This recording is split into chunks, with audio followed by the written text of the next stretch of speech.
Il est 17h sur Europe 1. L'heure du flash avec vous, Émilie Dez.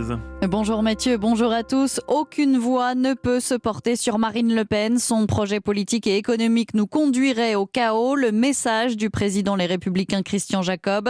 La candidate RN a obtenu 23,15% des voix au premier tour de la présidentielle, juste derrière Emmanuel Macron, qui totalise 27,85% des suffrages. Le président sortant assure qu'il compte discuter très vite avec les leaders des partis qui ont appelé à voter pour lui. Le report des votes de gauche sera déterminant après le bon score de Jean-Luc Mélenchon, 3e. Le candidat de la France Insoumise a récolté 21,95% des voix. Aujourd'hui, les deux candidats occupent le terrain. Je suis là et je suis décidé à me battre, assure Emmanuel Macron en déplacement dans les Hauts-de-France. Un choix qui ne doit rien au hasard, puisque c'est là que Marine Le Pen réalise de très gros scores. La candidate RN, elle, est dans l'Yonne. Il faut continuer à se battre, a-t-elle déclaré en début d'après-midi depuis son QG de campagne. Le débat de l'entre-deux-tours pourrait avoir lieu le mercredi 20 avril. Les partis traditionnels appellent à l'aide après leur déroute au premier tour. 7 millions d'euros manquent à la candidate des Républicains pour boucler le financement de sa campagne. C'est 2 millions pour les Verts. Les deux lancent donc un appel aux dons auprès de leurs militants et soutiens. L'actualité, c'est aussi la guerre en Ukraine. L'armée ukrainienne se prépare à une ultime bataille à Mariupol. Les séparatistes disent ce soir avoir conquis la zone du port.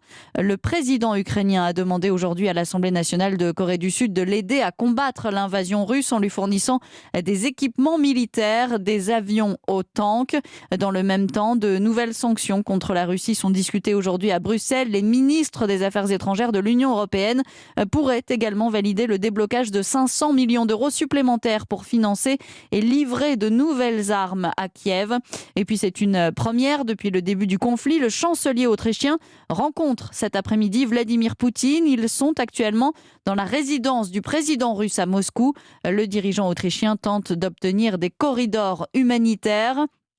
Moscou de plus en plus isolé. La banque française, Société Générale, annonce arrêter ses activités en Russie. Elle va céder la totalité de sa participation dans Rosebank, point lourd du secteur bancaire russe, ainsi que ses filiales d'assurance dans le pays.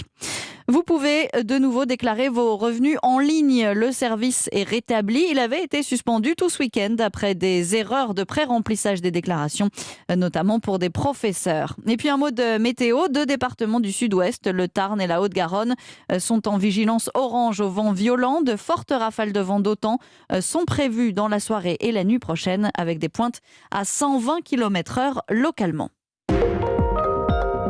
Europe 1.